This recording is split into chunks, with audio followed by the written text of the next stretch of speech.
No, thank you. Thank you. Igwe and all protocols observed. Good evening, everyone. Voice our leader is not here.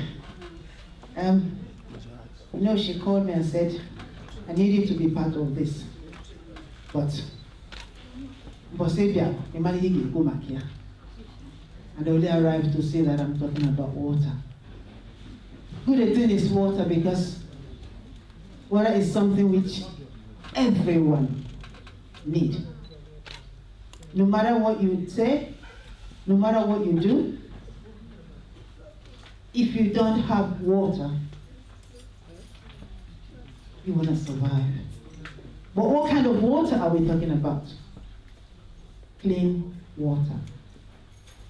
Do you know in the whole world that 3 children die every 1 minute due to dirty water, drinking dirty water? And 40% of children under 5-year-old die in the world due to access to only dirty water. And yet, we take it for granted. I give you an example. When I went home about 2 years ago, I'm a typical Nigerian. I like eating anything. And this was a tiger nut. I was all washed and in a big bowl on the roadside, fantastic looking good. I said to my brother, stop. I must have some of this. It was all looking clean, was in the water, and they measured for me, and I straight in the car, and I started eating it. And by the time the night came, I was running in and out of the toilet. I was vomiting non-stop. What does that show? It shows that that was washed with just dirty water running from the stream. I think about it. What about all those people that are buying it and eating? It's all right now for me. I was able to know what was wrong with me, and we just got, some medication for me, and by the morning I was okay. But before then, I was very, very dehydrated. And that's why the children die, dehydration. Because as a child, they have certain percentage of water in their body that once that is lost and is not being replaced by water and mixed with sugar and the salt, then the next thing is dead.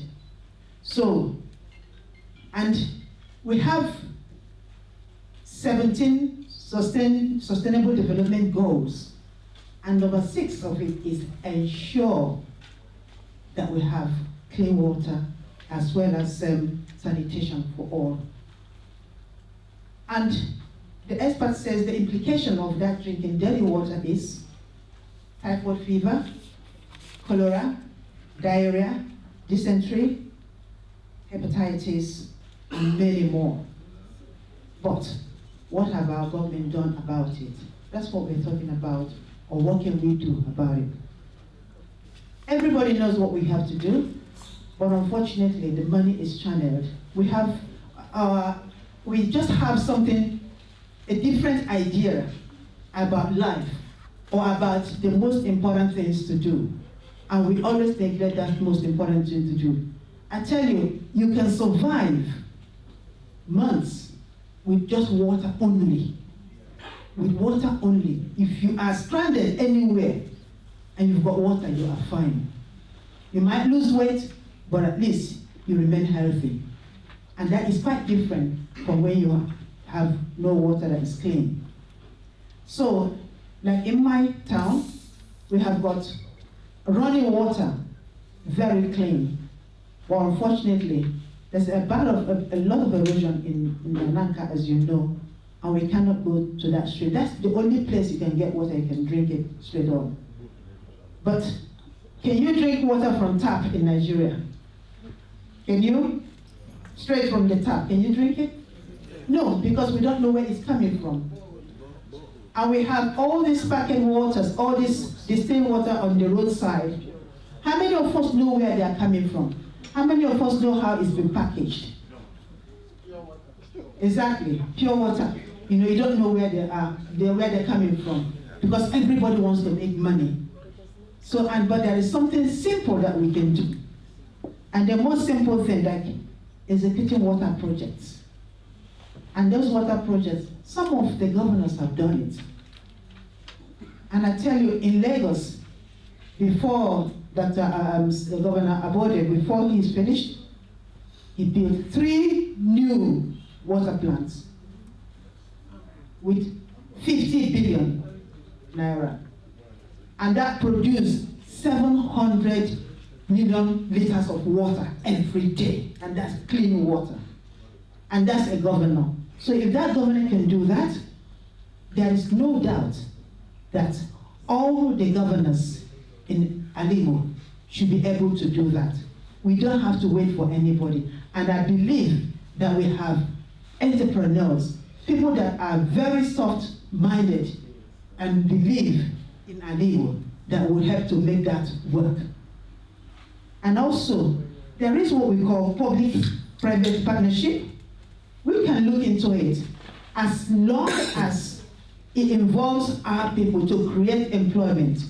Because what we do is we sign up these contracts and then we leave those that come in to do that and bring their own employees, and then we lose out.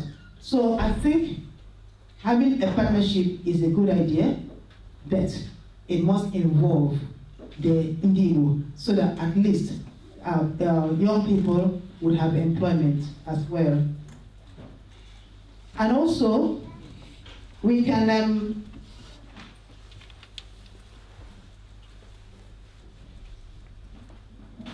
also look about the rural area. They have got, you can have clean water which is transported to individual areas, you know, where people can come and collect water. At least they are sure of that water because it's gone through a process.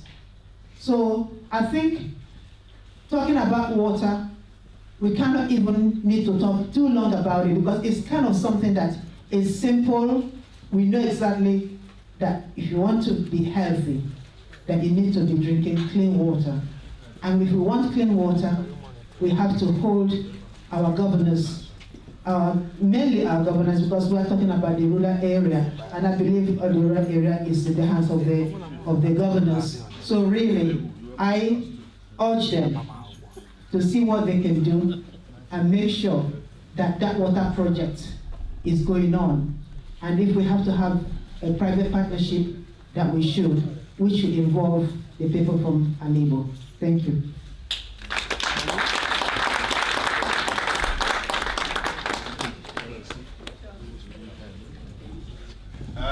Thank you very much. Thank you very, very, very much.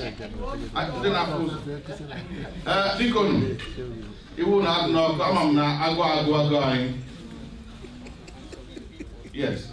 What I'm effectively saying is, I know we are late with time, and I'm very much aware, because I'm with you, that many of us are quite hungry. So we want to start biting on something. But please bear with us. We only have about 2.5 speakers left. Yes, that's the mystery. We have about 2.5 speakers left, and then we'll move on. Yeah, that's the key. My brother who spoke about the hospital, there's somebody who wanted to ask a question or add something to what you said. So, I don't know if... Thank you very much, moderator. My name is Anambacho. My brother that spoke about hospital, what I want to add to it is that you touch base in terms of contraindication and allergic reaction. I think these two are one of the major killers in Nigeria, especially with self-diagnosis. When people go to the pharmacy to buy something, the pharmacy is not aware of what they are allergic to prescribe it. And my brother, what you just said happened to your sister. Yeah. It could be that what was given to her is something that she's allergic to it, but because we don't know if it is better. And in terms of relying on our government to do things, we diasporans should actually learn to borrow from what Kennedy said. Don't say what your country can do for you, but what you can do for your country. Exactly. We can be here collectively. We put efforts together to create, to put those facilities that we think we need back home in place. Please, diasporas, let us come together. We have a lot of healthcare professionals, and in fact, hospitals are willing to give things that we can take back home. That's all I want to say. Thank you very much. Thank you. Thank you. Hold on. Let's keep this interactive as possible. Okay, good evening, everybody. My name is Barrister Alex Koka-Ezemakam. I just wanted to add just 1 or 2 points to what our Mayor have said earlier. That water is not usually very clean. But what have happened now in my own community and in my own village and in my own clan and my own kindred is that people are building and sinking boreholes. They go to their village, it costs about 650,000 naira, 700,000 if your place is very hilly. You sink a borehole, you put the machine that produces the water. So all the villagers can come in and get clean water every day. So those are the kind of small steps, baby steps, that we in the diaspora, I'm sure 650 or 700,000 is a lot of money, but the changes, all the medical issues that we're talking about, that are waterborne diseases that we get from those rivers that are super polluted, especially now, we will not completely eliminate it, but we will be able to reduce it. So we will start with the baby steps. These boreholes, we do them, name them, call them your name. Your community will respect you, your community will love you for that. And above all, those that don't even know you, when you go and take their water there, they will always pray for you. Say, God bless whoever provided this water for us. Thank you. Thank you. In the spirit of interactivity, one more thing, and then we move on. Ibo, Mamman, Ibo, Kelen,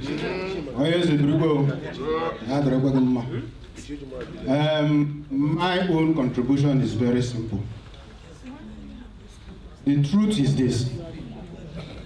In the UK here, we like to blow too much big grammars, and we do nothing. We blow too much big grammars. We look at dictionaries, we look at the encyclopedia, we look at history, we look at we have people who can do more by going to the Southeast and build universities of technology, centers of research and development in Igbo land, because we have the absolute resources to engage with these research programs. Apart from McDonald University in Okija. Madonna. And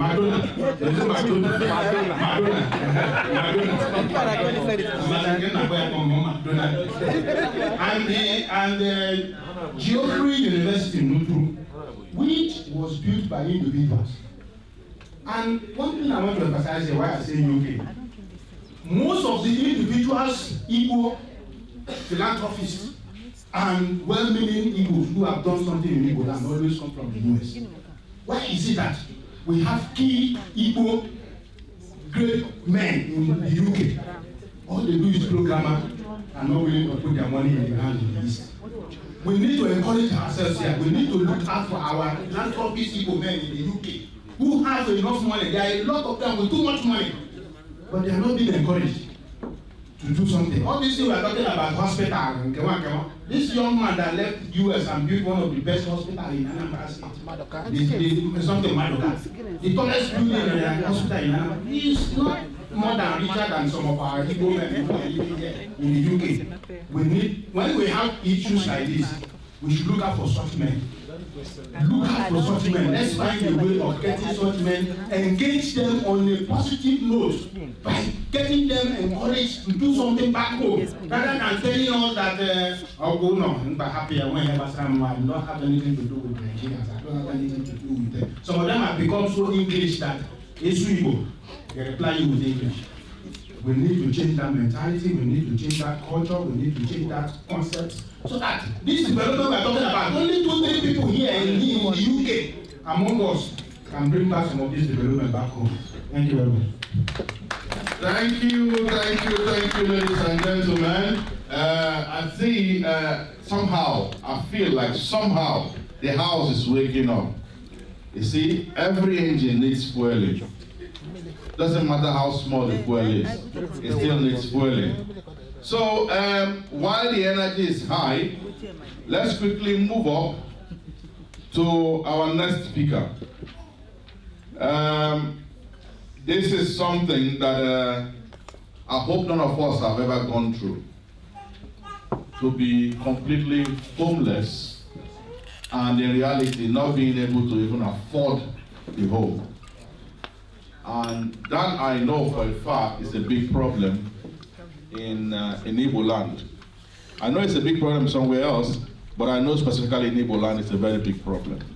So here to talk to us about it and emphasize more about housing issues is Dr. Chief President. So, help me to welcome Dr. George Onoha.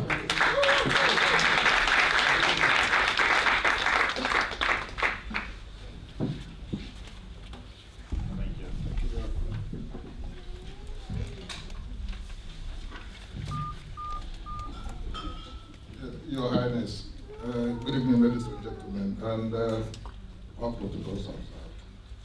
I want to thank especially Nikky for the opportunity to be here to speak to you on housing needs in Igbo land, and by extension, the largest state in Nigeria. My name is Dr. Onoha George from Imo State. I'm a public health consultant with specialty in epidemiology, environmental epidemiology. I'm more into looking at how the environment determines disease and investigating clusters. One of the things, that can affect your health is poor housing. Since the return of democracy in Nigeria in 1999, I'm a politician, so I've got to talk a little bit of politics to buttress the point I'm about to make in 5-7 minutes. Nigeria has faced a lot of challenges, both positive and negative. The introduction of Sharia system of government in Nigeria during the Obasanjo regime affected Nigeria adversely. And following from there, the menace of Boko Haram and the Fulani menace, the Fulani herdsmen menace. All these things caused a lot of problems, for Igbos in the north. And there will be call, for us to come home and invest. We can testify. Even the recent election, presidential election in Lagos, we saw how the Igbos were treated. Some of them were asked not to vote.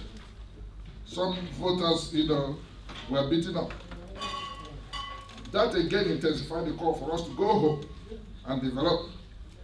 If we can pull the resources from the north and the west, to Igbo land, we will not have the opportunity to complain. This Igbo-philic corps, the way I call it, is welcome. It's good. But the point is that, are we prepared to receive the influx of Igbos from the north or the west? How prepared are we? Where is the policy? Is the policy in place by the state government and the local authorities or the local government? When we talk about the marginalization by the federal government, which is more institutionalized because it's constitutional, to treat some people as, slaves because you defeated them in war. The intra-marginalization in Igbo land is more dangerous than what the federal government is doing. I'm disappointed there's no state governor here or an elected person here, but we'll still have the opportunity to speak to them at some stage. What is the policy in place for the housing needs of our people? If these people should come back today, where are they going to live? If we have to revive the moribund industries in the Igbo land, starting from the Nkalago cement, for those from Ebonyi State, that's the former Niger State. If we have to rehabilitate Golden Guinea breweries in Umuahia, the international glass industry in Aba, the Umuahia ceramics, the Owerri shoe industry, all of them, these are the things that will create jobs for our people. But are we prepared to house them? Where are they going to be? If you don't create a policy that is commensurate, to the developmental needs of our people, you create slums, you create ghettos, and inadequate housing affect people's health. Being a public health consultant myself, I know how poor housing can affect people's health. Stemming from overcrowding, one of the basic necessities of life is shelter. But we have shelter in Nigeria. You may have a house, that does not mean you have a shelter. Because if the house you are living in does not shelter you from extreme cold, or extreme heat, or from noise, you don't have a shelter. Nigeria is one of the countries in the world that have not provided shelter for its people. According to the Federal Mortgage Bank, Nigeria, the housing deficit in Nigeria is 17 million. And it will take 60 trillion naira to meet such housing needs. The federal government cannot do it. And if the statistics from the National Bureau of Statistics Nigeria, which gave the average household in Nigeria to be 6 per household, that's 6 people per household, mother, father, and 4 children. 6 times 17, you're looking at 102 million. So you see that 102 million people in Nigeria don't have shelter. They may live in a home, they may live in a house, but they don't have a shelter. So what do we do as a people? Because they say in Igbo land, the Onyana who they team, they're not over. So you went to get a shelter. So you don't have a house, you can be looking for shelter. Because the two are 2 different things, according to the United Nations Habitat. So how do you provide a shelter for people? Millennium Development Goal or Sustainable Development Goal 3 and 11. 3 talks about health, which my auntie here mentioned about water. Then 11 is about shelter. No Nigerian government is meeting those Millennium Development Goals or the Sustainable Development Goals. So what do we do? They were trying. They developed Lagos. They developed Abuja. 60% of houses in Abuja or hotels in Abuja are owned by our people. The same thing in Lagos, this so-called Lekki Peninsula or whatever that you reclaim the land and fill it on, is done by Igbos. But there are things the government can do they have not done. The policies government need to put in place, they are not doing. So how do we move forward? We need to hold them accountable. If you say that Igbos go and build the second Niger bridge, we have the capacity to do it. We have people here who would do it. But the point is that one of the policies that need to be put in place to enable such things to be done, they are not there. Somebody, Chief Alex talked about electricity. Professor Batinaji built geometrics in Aba. But during the privatization of those power plants, he was not allowed to supply the Southeast. It was rather sold to Eastern Development, whatever. thereby stalling that project. The same thing, Dangote has not invested 1 naira in the southeast, but in Alaigbo Cement, Ebonyi State is sitting on the highest limestone deposit in the whole of Africa. But why is Alaigbo Cement not working? The immediate past governor of Ebonyi State stopped Ibeto from taking over that power plant. You see that what we have is that policy of the federal government marginalizing the Igbos. Then you have the policy of the Igbos marginalizing Igbos. How do we move away from that? How do we move away from that? If you want people to develop, there's a limit to what we can do. Forgive me for sounding a bit negative, but I'm a pragmatist. I'm a realist. We need to say it the way it is. There are things we can do, and there are things we cannot do. So moving forward, it's better to get our elected representatives to go to the federal government and ask for policies that can enable individuals to develop their regions.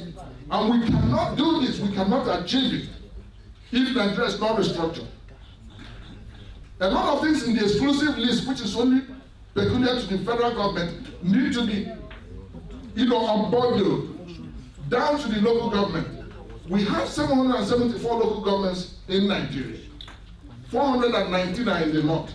And now you tell me that you take resources from the east, and what I mean by the east, the former eastern Nigeria, and share it according to local government with the fact that one family is one local government in the north. They are getting the resources Bayelsa State is getting with only 9 local governments. Lagos is about 9.7 million people. Kano is about 9.3. Lagos has 27 local governments. And Kano has 44. Where is the fairness in using local government as a means of sharing revenue? So my brothers and sisters, there are things we can do. A lot of us here have tried businesses in Nigeria and it failed. Because in a situation where you have to provide your own water, transport, electricity, no business will thrive.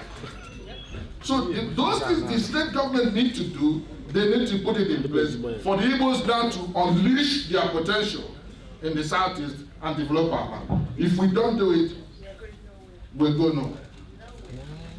So in closure, one is that we need policies in place to provide housing for our people.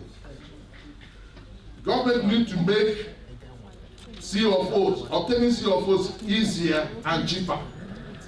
There's a lot of bureaucracy in getting CFOs. You buy a plot of land, it will take you 5 years to get a CFO. Government need to mark, if it's original. Government need to mark some portions of land from, in this country. I worked in the local government for 16 years. I contributed to national local plan, where government mark a piece of land for development for the next 10 years. In that case, you have to assess it, know the needs of the people there, and put structures in place to say that this is where we are going to develop. Government in Nigeria, especially in the Igbo land, needs to do something like that. Not cornering your in-law, your whatever, cornering all the lands in nowhere and developing it for yourself. Who is going to live there? If you don't have industries to employ people to support the economy so that people can be able to rent those places, cockroaches and rats will inhabit them. So we need an enabling environment where people can go home and invest. If we keep calling people to go home, and yesterday I was reading from one of the national papers, I think it was either the Punch or Vanguard, saying that the chairman of Nigerian Ports Authority said that they want to decongest Apapa Port. So they want to build 2 more ports, one in Lekki and one in Badagry. Then the question is, what happened to Calabar Port? What is happening to Port Harcourt Port? If you don't develop this port, and you are calling our people in Lagos to go home, they are not going to go home because these are importers who need these ports to do their business. So they will keep staying in Lagos. They will keep being marginalized.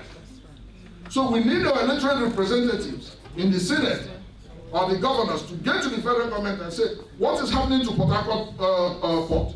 what is happening to Calabar port. If you develop this port so that 60% of the cargo that comes into Nigeria goes to the east. The same thing with air traffic.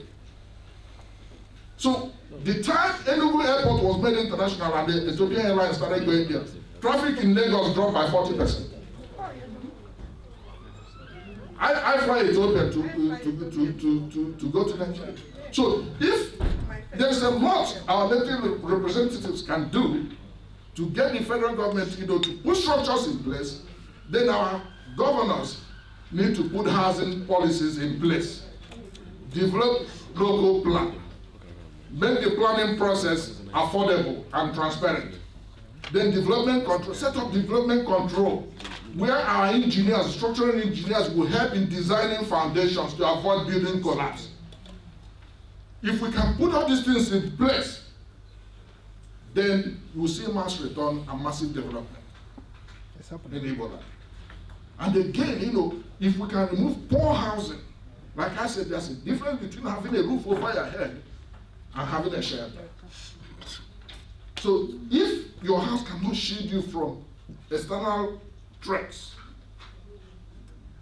you will have disease. The gentleman, my friend, the guy that talked about pharmacy said, the life expectancy in Nigeria is 53% for women, 45% for 45 years for men, and 53 for women. It's caused by the environment, including the house building. If your house is too cold or too hot, you're going to develop heart problems. Cockroaches will breed, infect your food, then transmit disease. Mosquito is a temperature-related illness. So mosquito breeds when the temperature is high. And if your house is not well equipped to withstand such external threats, you will fall. So there's a relationship between poor housing and health. So in closing, let us encourage our governors, our elected representatives. The election is gone. They will return to Abuja and we will not see them again. But if we can encourage them to put memos in place and encourage the federal government that this is what you need to do, then coming home, our governors need to do more. Put policies in place to make housing affordable to people. In that case, you kill a bird with two stones. You help to reduce disease by giving people shelter. Thank you very much. Thank you. Thank you very much. To show you how this topic is so relevant to a lot of people, I've got at least one person who have a question or a comment. So let us hear from her, whatever she has to add to it. Good evening, ladies and gentlemen. Onyeze, Ekelem. May your days and your reign be long. All protocols observed. Right, Mr. Speaker, the last speaker. I want to understand, I did actually pick up in your last bit of your presentation. Are you insinuating that we should sit and wait till the government develop the Niger Bridge, or are you encouraging the Igbos, both far in the north and west, to come back home, see how we can develop our area? Because all this issue of Ndibola, we don't have any infrastructures. We don't have anything to talk, when we go home, we say we'll lay back home. We have developed a lot outside Igbo land. I am a typical witness. My father has a lot of properties in the north. I myself as well, my siblings, my father. To be quite honest, we can say yes, this part of Kaduna State, a lot of properties there owned by Igbos. So what are you insinuating? Are you encouraging us to come back home na Alaigbo, develop Alaigbo? Kokai no chere when the government merani. Oka mana I jiri nwayo buru ngwa jiri nwayo develop Alaigbo than chere when the government. Makai no kitchen forever. Thank you very much. It just is what I said is a synergy between us and our government, because there's a limit to what we can do. There are those policies or infrastructures we cannot actually put in place ourselves. We need government to put them and let us unleash our potentials in Igbo land. It's been done. Remember, we started with 20 pounds after the war, but look at how far we've gone. So if the government will put up those infrastructures that government can provide, then and let us deal with the rest. I think we can do it. We've done it in Lagos, we've done it in Lekki, we've done it in Abuja, we can do it in Enugu, or Umuahia, or Abakaliki. It's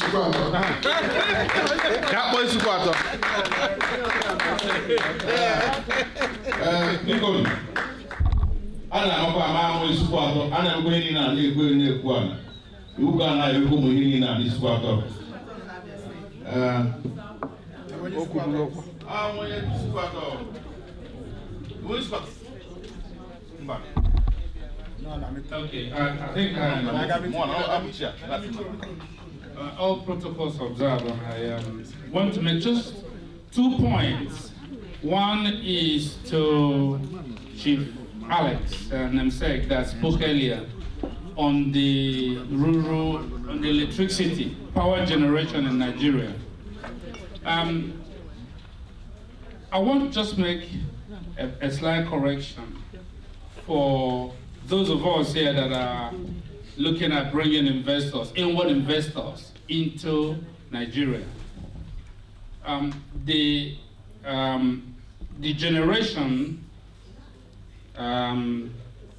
distribution of electricity and power in Nigeria is under the national grid, national control.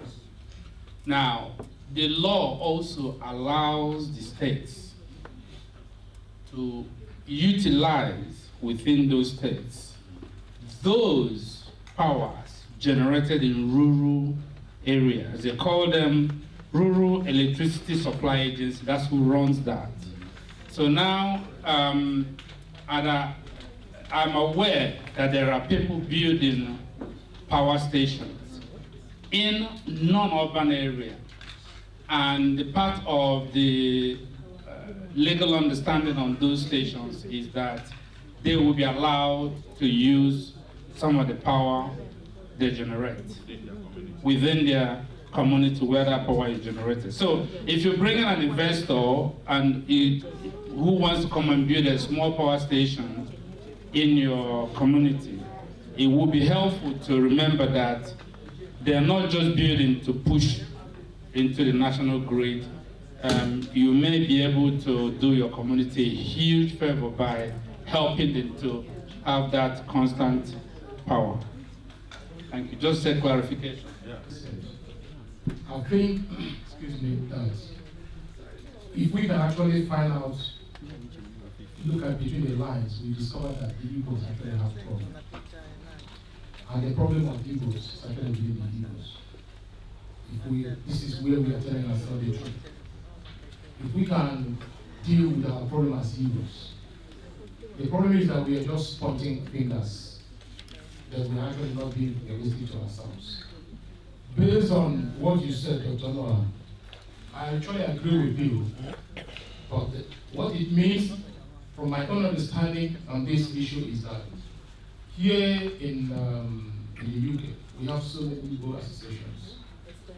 We have the Neasden Igbo, we have Council of Igbo communities, we have all these different types. But the issue is that there is no common goal among the Igbo associations we have here. And the issues of Igbos actually require that Igbos have a common agenda. So I am looking at this particular meeting actually coming up with what is called a diaspora-led pressure group.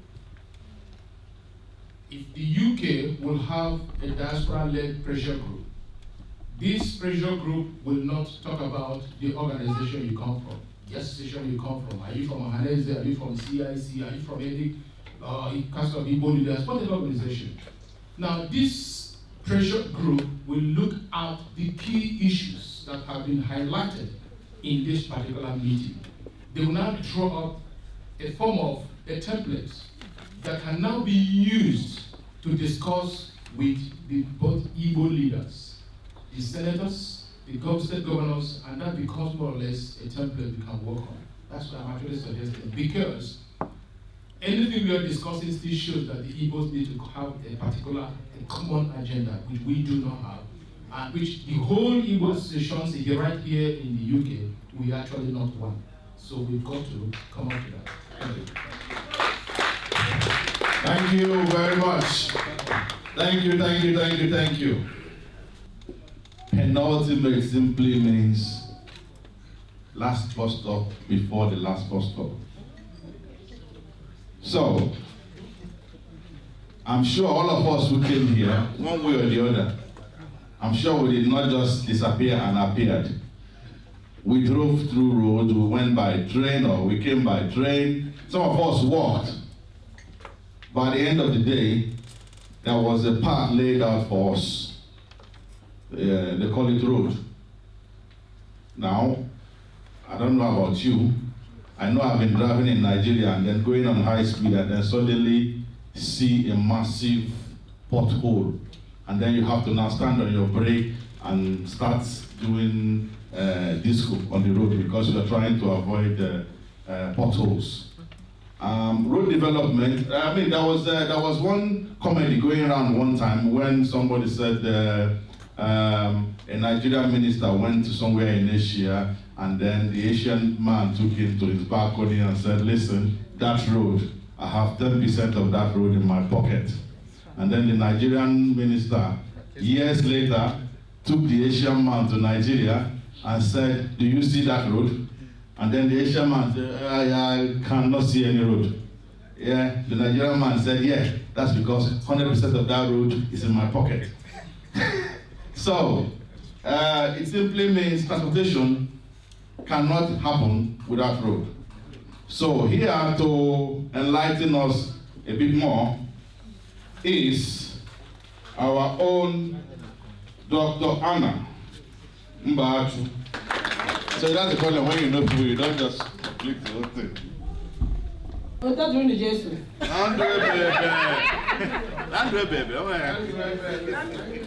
Praise the living God. Hallelujah. I do things with God all the time.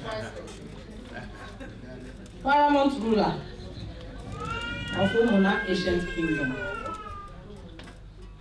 The president of Southeast Association of Christian Traditional Rulers of Nigeria, His Royal Majesty, Eze, Dr. Okwara Chukwu, 4 Umuna Ancient Kingdom. I'm loyal, sir. He's also the traditional ruler that ordained me. I'm a chief in his cabinet. Distinguished ladies and gentlemen, pardon me to stand on existing protocol. When I was asked to do a speech on roads in Alaigbo by my own very good friend, Nikky, I call her Ada Ndigbo Jemonu, because that's what she is. A lady that has given more than 100,000 to charity this year alone, in the last financial year. It's something to commend, and I don't think anyone has ever broken that record. Please give her a round of applause. I was taken aback and I was stunned by the request, but I feel honored. As road infrastructure, which is not only a vital key to economic growth, when it takes it properly and timely. This speech is coming on now that the election has concluded, and I hope the video that's been taken, some of our elected people will come in contact with it and see it. Because every speaker have actually contributed positively to this agenda. For better understanding of the topic at hand, which is road infrastructure, I think it would be pertinent to really have a good idea of what infrastructure really means, so as to apply it to its proper context. Jega, in 2010, wow, someone's sat nav is going, turn left and turn right, that's roads, thank you. He said infrastructural development is key to human existence through development. because it helps in moving and satisfying basic human needs and aspirations. Roads, without good roads, it's like a body that does not have anatomy or skeleton. Infrastructure is central to sustainable development and economic competitiveness in any nation. As I said, if you don't have it, it's like you don't have a leg. Progress will be limited. Today, inadequate infrastructure is holding back not just Nigeria, but Africa's economic growth per capita by up to 2% each year, and reducing firms' economic growth by more than 40%. Sub-Saharan Africa is also lagging behind the rest of the world in its level of infrastructure development, thereby blocking the quick movement of goods and people on the continent and increase transport costs to as much as twice that of other countries, developed countries. According to the World Bank's Let's Talk Development blog, roads are the arteries through which the economy pulses.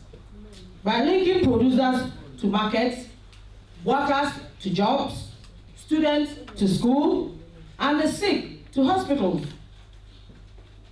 We all know if an ambulance is to get to the sick, the importance of good roads and saving that life, because the ambulance will be able to get there on time and get the person to the hospital on time.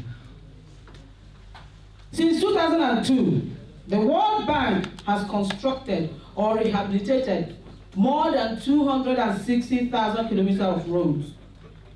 The World Bank lends more for roads than for education, health, and social services combined. However, while roads brings economic and social benefits, they can also come with social costs, such as pollution or deforestation. The Amazon rainforest is crisscrossed by almost 100,000 kilometers of roads, enough to cycle the earth 2.5 times. And the transport sector accounts for about 23% of global energy-related carbon dioxide emissions, and a significant share of local particle pollution. And that is why diseases such as asthma is on the increase, and anything to do with lung and breathing. There are two major areas where most African countries are lacking in infrastructure. The first major largest deficit, which someone has touched upon, is found in the power sector, where only 1 in 4 African countries have access to electricity, with about 30 African countries estimated to experience regular blackouts due to power shortage. Up NEPA, down NEPA. Up NEPA. Even though firms struggle to cope by installing their own backup generators, this costs 3 to 4 times as much as the cost of grid electricity. The 48 sub-Saharan African countries, including Nigeria, with some 800 million people, produce collectively only about as much power as Spain, which has only 1/18 of the population of the world. I think my brother Alex Achibe, you did justice to the importance of power. The second is on roads, and the importance of access to good roads network cannot be overemphasized in the development of any country, Africa and Nigeria inclusive. Roads play a significant role in achieving national development, social economic development, and social functioning of the community, which contributing to the overall performance of any country. For the purpose of this exercise, I want to focus more on the second issue, which is the importance of road network in the development of any country or state, with particular reference to Imo State, which is my state of origin. They say charity begins at home.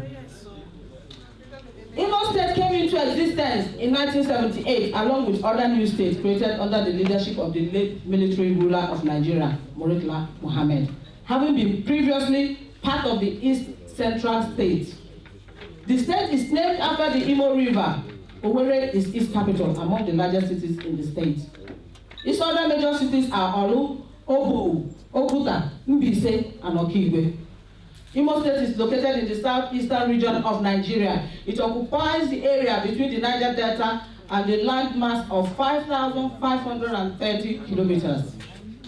Infrastructural development cannot be mentioned in Imo State without the calling of the Second Republic governor, whom most of the people in this room witnessed his reign, usually refer to him as the father of development in Imo State. Prior to the coming of Chief Sam Mbakwe, Imo State was struggling with infrastructural development. Second Republic Governor of Imo State, Chief Samuel Onunaka Mbakwe, may be dead, but his legacy still speaks eloquently about his administration. For those who may not know, Mbakwe's territorial jurisdiction extended to parts of Ebonyi State. Imo State then was part of Ebonyi State, and the whole of Abia and Imo State. What is more, there was no local government area of the old Imo State that did not experience one form of government presence or the other under the governorship of Sam Mbakwe. Mbakwe was forward-thinking. There was none of the local government areas that did not boast of his word. Rural electrification was pursued as if his entire life depended on it. He also built factories and solid roads, among other things. Some of those roads Mbakwe constructed, if you're from Imo State, they still stand very solid. However, the coming of the military, there was some setback in most of this development gained recorded, but in 1999, there was a change guard with the coming of democracy in Nigeria. The people did not really experience much until 2011. Ikedo Hakim, one I refer to as one Nekem, because both of us are from Umbano, lost out and Rochas stepped in. Imolites were gladdened when they were told that it was coming with the Mbakwe model. Road construction took the front burner. The speed employed by Okorocha administration made the citizenry to wonder where he was sourcing the funds from. In all, nobody could tell the name of the contracting firm handling any of the roads project. Governor Okorocha even boasted several times during interactive sessions with newsmen in Owerri that his successor, which will be Ihedia, would have no job to do when he leaves office. Many believed him, but this is prophecy, and promise was short-lived. Today, virtually all the federal and state roads have turned to death traps. Commuters on the ever-busy Owerri-Okigwe Federal Highway now need the services of ferries to cross some of the roads when it rains. The Owerri-Umuahia axis is not spared either. A colleague of mine, who we told the name, who traveled home from Umuahia, Abia State, to attend a burial ceremony, regretted making that trip in his car. The urban renewal program of the state government has not helped matters in Owerri municipality. Also, the stretch between Care Secondary School Owerri and Maria Azonta Catholic School had become a nightmare to motorists. The World Bank Housing Estate, New Owerri, the Tiger Street, and all the adjoining streets in the housing estate along Egu Road are terrible areas in the state capital. People in the rural communities are even worse tales to tell about road networks in their area. The Oji Urata Egu Naze Nekede Obinze Ring Road is being imagined than experienced. The same is also true of the Olakwe Umneke Ngo Road and the Avu Aforola Akwarasa Road. Pardon my spelling. When you stay too long in England, you lose most of them. The present administration has not done a single kilometer of road in Ohajiegbe local government area.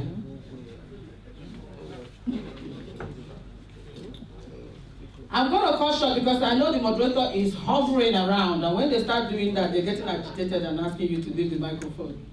But with politicians, they give us microphone, we can talk forever. Let me look at the economic effects of transportation.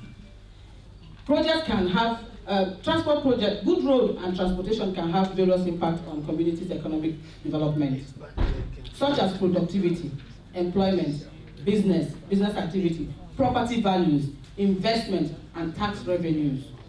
In general, transport projects that improve overall accessibility, improve business, improve good health. You're able to get to your doctor. You're able to get to hospital. Everything we've spoken about this evening is connected with good road. It has a lot of relationship with partially everything we do. It's very cheap.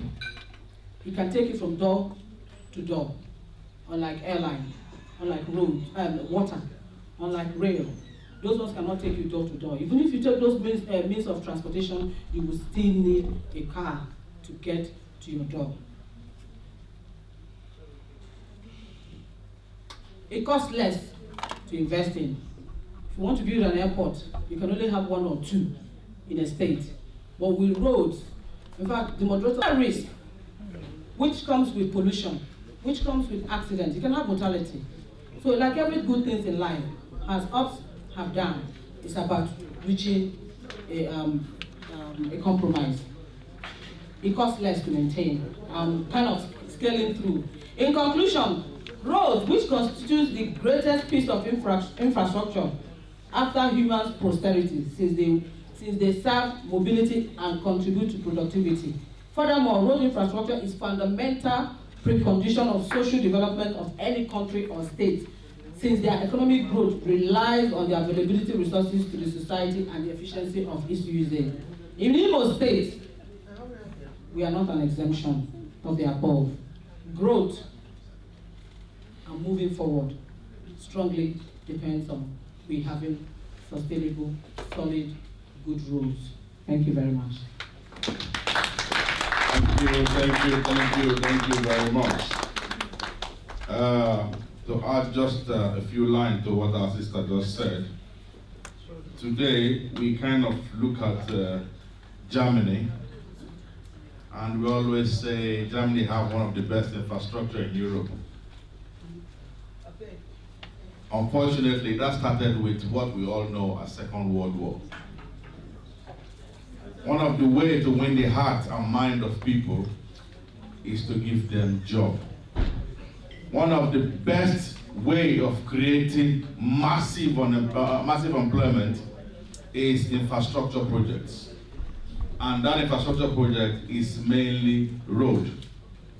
As we speak now, until the law will change sometime this year, Germany have the only road in Europe where you can drive speed limit free. And that was built purely to buy the hearts and mind of Germans. So, as our sister just said, creating road is definitely a way to bring the people close to government, because it creates employment. And the beautiful thing about it is, you see the result live in front of you. America today is known for road construction. When they crashed, the only thing government could do was create roads. So nothing abnormal about it. I know in Nigeria we have federal road, we have state road. So let's at least try to force our representatives, councillors or commissioners or senators or House of Reps, to push for more infrastructural development in our place. So again, I don't know if we have 1 or 2 people who want to add 1 thing or 2 to it. Okay. Let me quickly go down there. Easy. I greet you.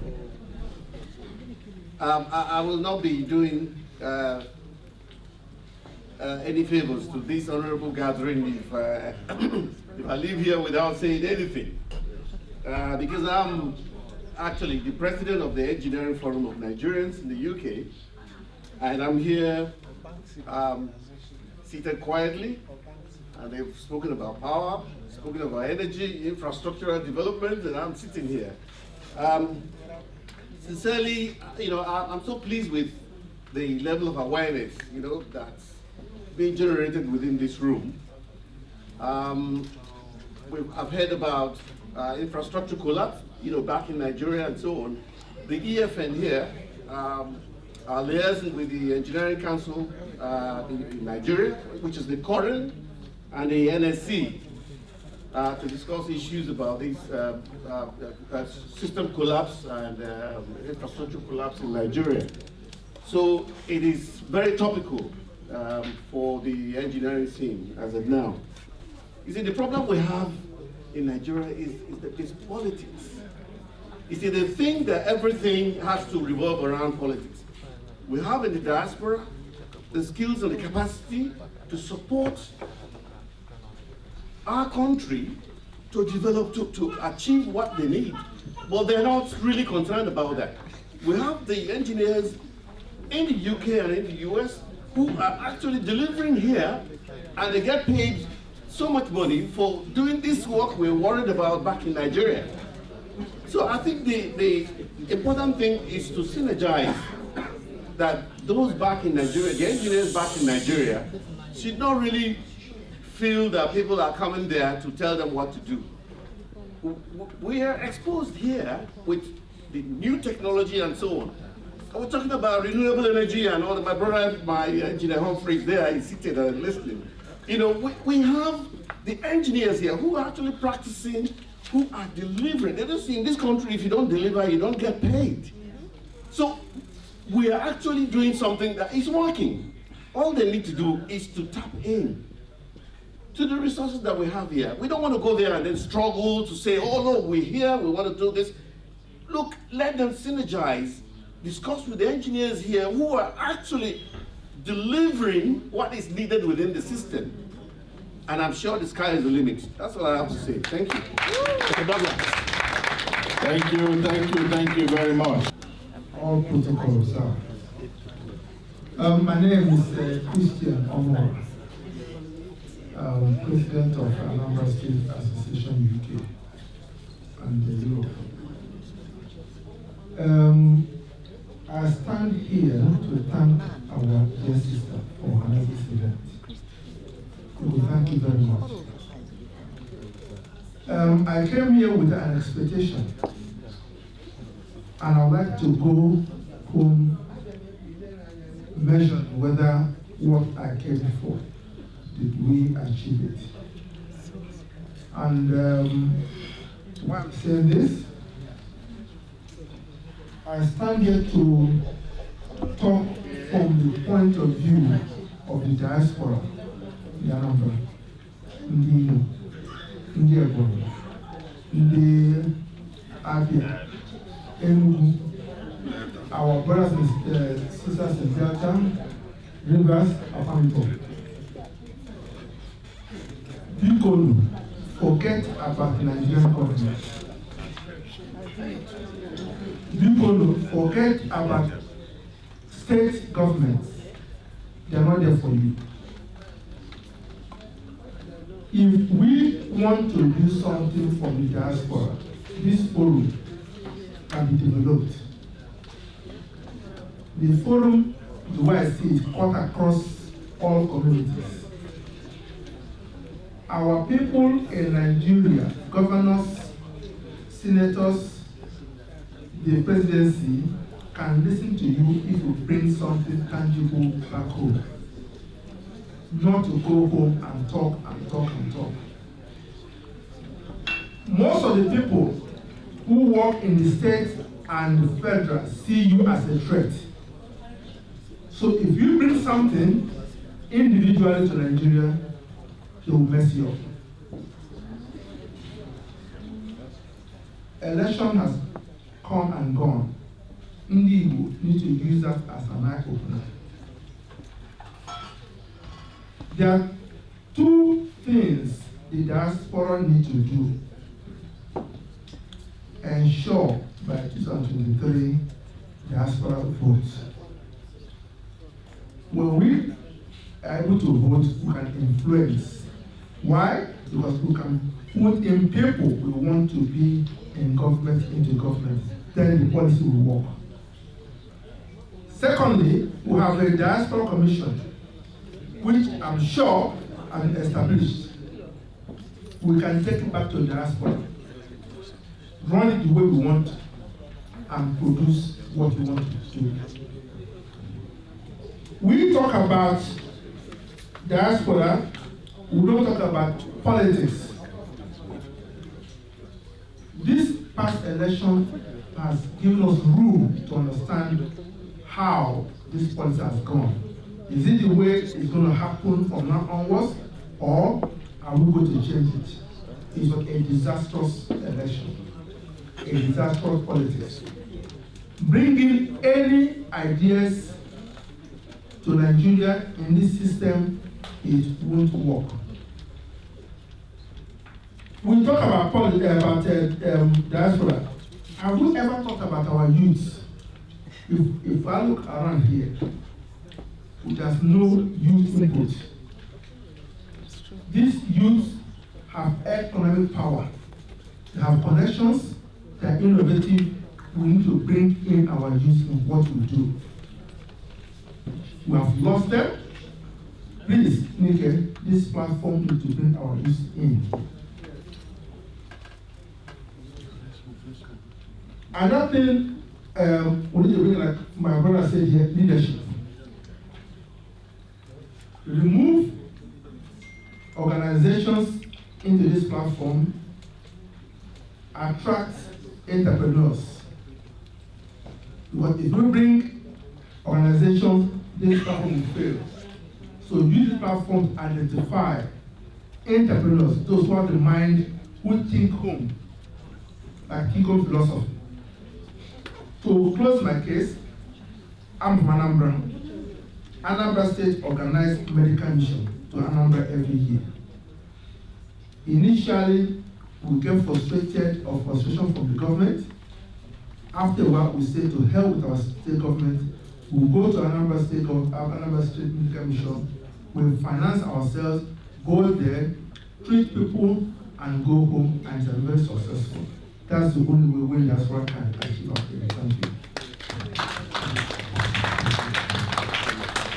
thank you. Thank you, ladies and gentlemen. I'm sure all of us would have gained something tonight. I'm very, very sure of it. But there's one thing they say, that water will always flow through the least resistant part. It is important that we always remember this. It is not enough to wish. You can wish from now till thy kingdom come. In fact, you can pray. You can speak in 1 million tongues. It's not enough to wish. There is a need to act. Now, in case I've not been introduced very well, I'm a principal security consultant, cyber security consultant. I work mainly government projects. And I can tell you, even though we in Africa, Nigeria, Alaigbo, we feel we need to develop, I can tell you from a technology standpoint, the speed this part of the world is actually pushing for technology, you will assume they're still in the Stone Age, the way they're pushing it. So what I'm trying to explain to us here is, let's make use of everything we can. The reality is, nobody will leave whatever he or she have in our pocket and say, because I feel you are suffering, I want to give it to you. We need to go and get our own. I mean, for many, I don't know if anybody here trades the financial market. They always tell you, you cannot blame the market. You are 100% to blame. So let's not dwell on the fact that now, yes, we are being marginalized.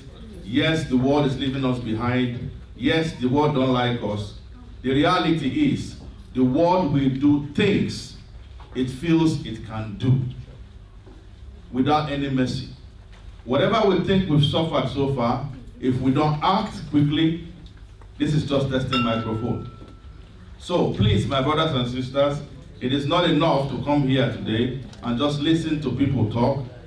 Please go home with the feeling, with the spirit to push yourself and try to influence something. Especially the one influence we have, even though many of us don't know it, is our legal representatives at all government levels. We will do what we can do. And I must tell you, you might have all the money you want in this world, without power, it's useless. Even in the Western world, you have the extremely rich people, they have lobby group.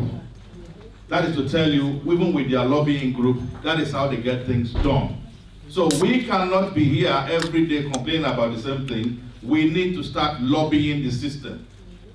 Forget about the criminality in the system. If that is the rule of the game, let's play it. Let's also be criminal. Whatever it takes to get things done, we need to do it.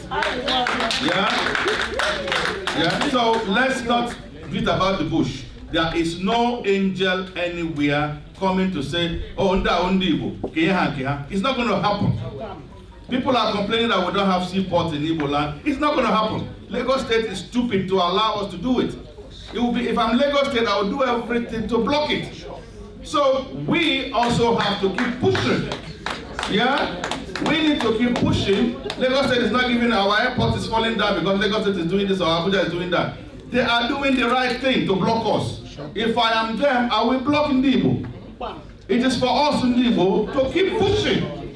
So, without any rigmarole, without making it sound like it's beautiful, the reality of the game is nobody, no tribe, no person, no angel, in fact, no God will suddenly say, I like people, oh, it's not going to happen. People will have to fight for their right. So let's not be sleeping anymore. Let's go out. Let's lobby as much as we can. Let's come together as much as we can. As my brother said, let's stop doing Onya group.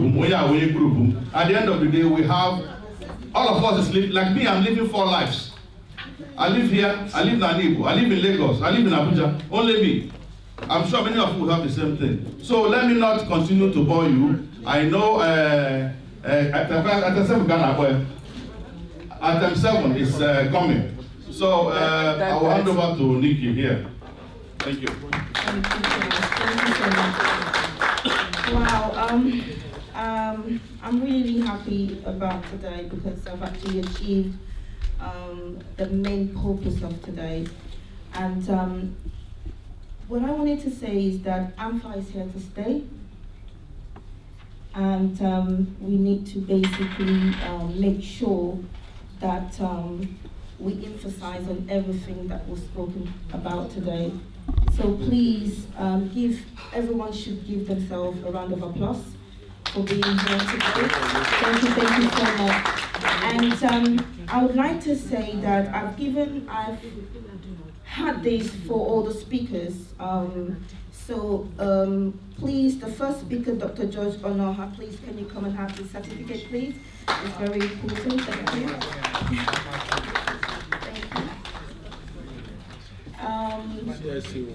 Can I also have Chief Dr. Kate Anolo to come and have a certificate for Amfa, please? Thank you.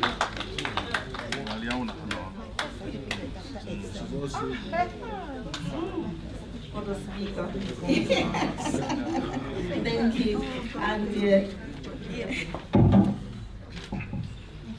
And can I also have Benson Onyekachi Chibuna to come and take a certificate, please? Thank you for being the speaker of the day. It's a pleasure. Thank you.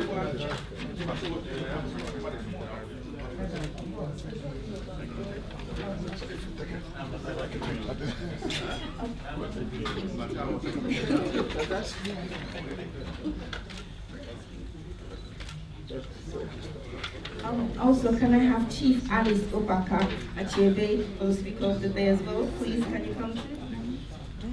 It's a pleasure.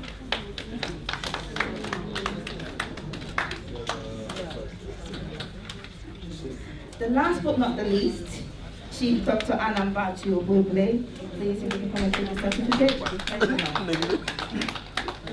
Right.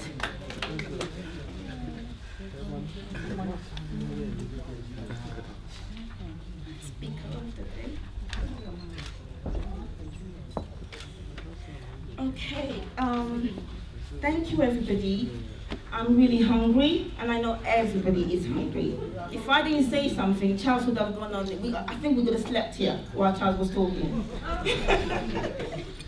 So please, music please, and food. So we've gone to the last bit of the time. I would like to say to you that, thank you so much for today. And we're taking this forward, like I said. There's going to be a closed door for the next Amfa Day. And please, I would have my dear lady, I would like to give the microphone to our Eze and thank him for coming today. Thank you, Eze.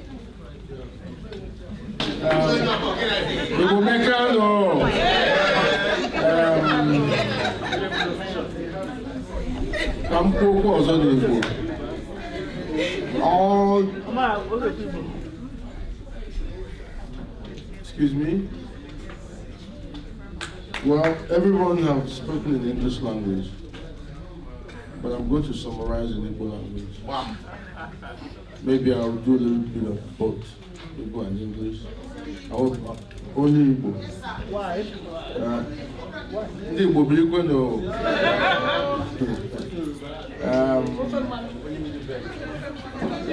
I'm going to give you non-Igbo speaking guests a task to maybe try and learn a little bit of Igbo tonight, because I know it's not difficult. Well, ndị Igbo kwelu, I'm just going to be on that ekwu. Ụfọdụ ga-asị ka ihe ndị Igbo na-eme na Nigeria. Nigerian government refused to give us a role to play in the constitution. We are fighting. We are fighting very hard. Kenya a role like a play the Nigerian government, because from the state, from the federal government to the state, politicians hijack all. Those are a few who live here and abroad. You have great ideas. We have fine engineers, medical doctors, solicitors, professionals with great ideas. But when you bring them home, the politicians will block you, Frustrate you, and frustrate your agenda, your idea. Then we, the traditional rulers, especially in the southeast, we have a Southeast Council of Traditional Rulers. We are trying very hard to do the things that will favor the Igbos. We've had meetings with the Sultan, Esnupe, and on the other side, Oni of Ife. Oni of Ife is a great king. He supports the Igbos. He's our friend. He's a very good king. But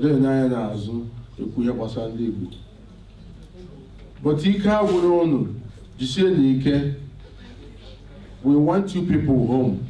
Bring your ideas home. Don't be afraid, don't be frustrated, because these politicians back home, maybe go Obodai, a profession that you can join with WAEC, and then you see yourself a multi-billionaire. They don't want to leave that profession. And politics is not a profession. It shouldn't be a profession. Huh? Oh, yeah. Yeah. Yes.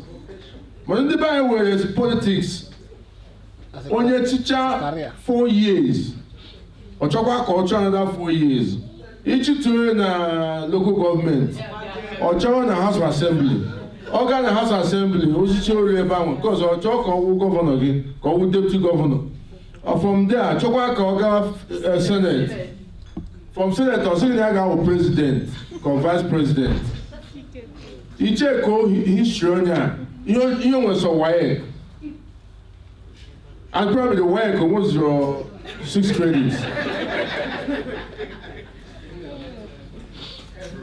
Then all but na palace, in a way I get me, go to the dimma. On a wagon, now you had the white, no way on the black.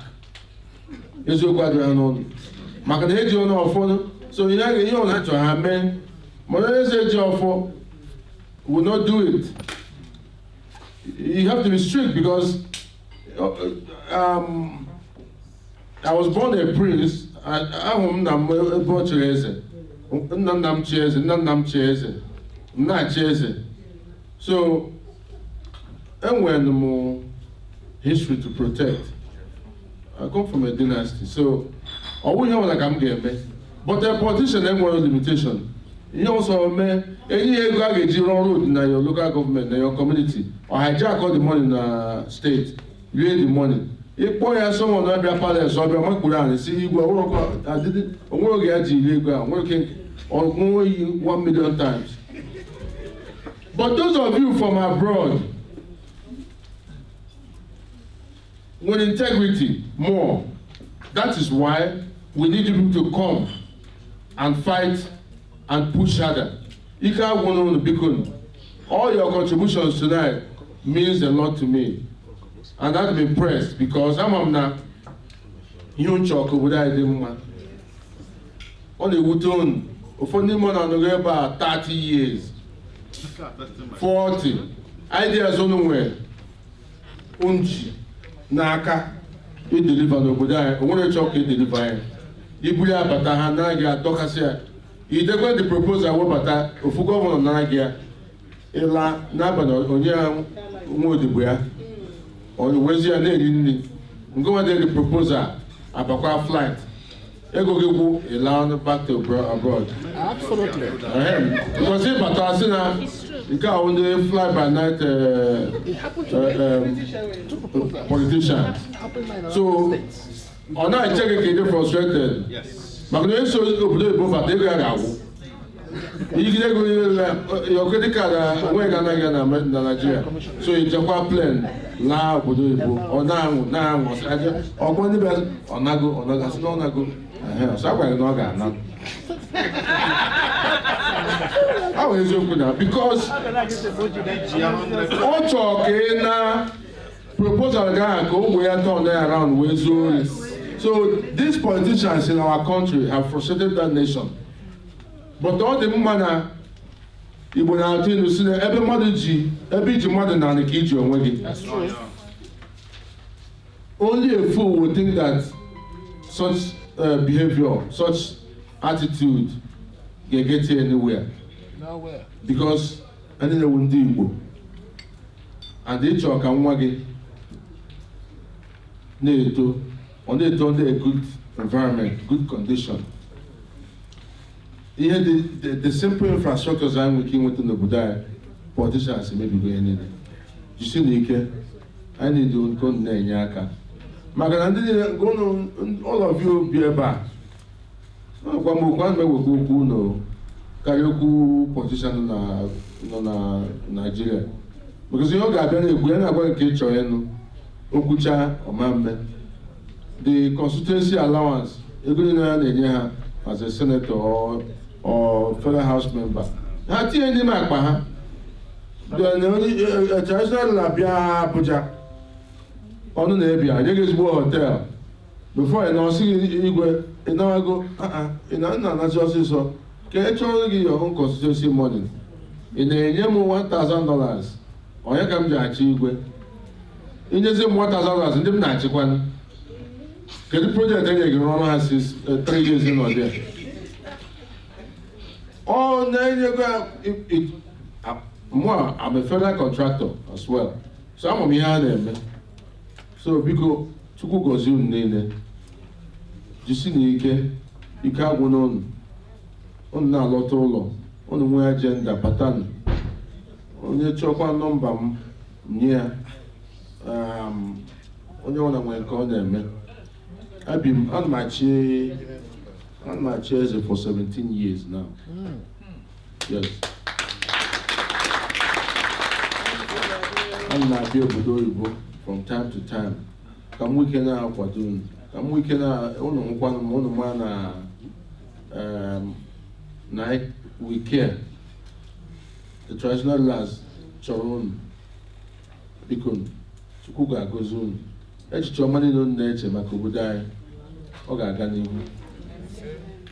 Onye ji nke oji ya tinye na suggestion box. Maka agbakọ onye ọma mmiri ọkpọ ọfụfụ. Ihe anyị kwuru ebe a taa, ya kwụsịkwara ebe a. Develop onye at the next stage. Ọ bụrụ na unu ga-form pressure group, ihe unu ga-eme because unu nọ ebe a kwuo onwe ya ga-eme unu.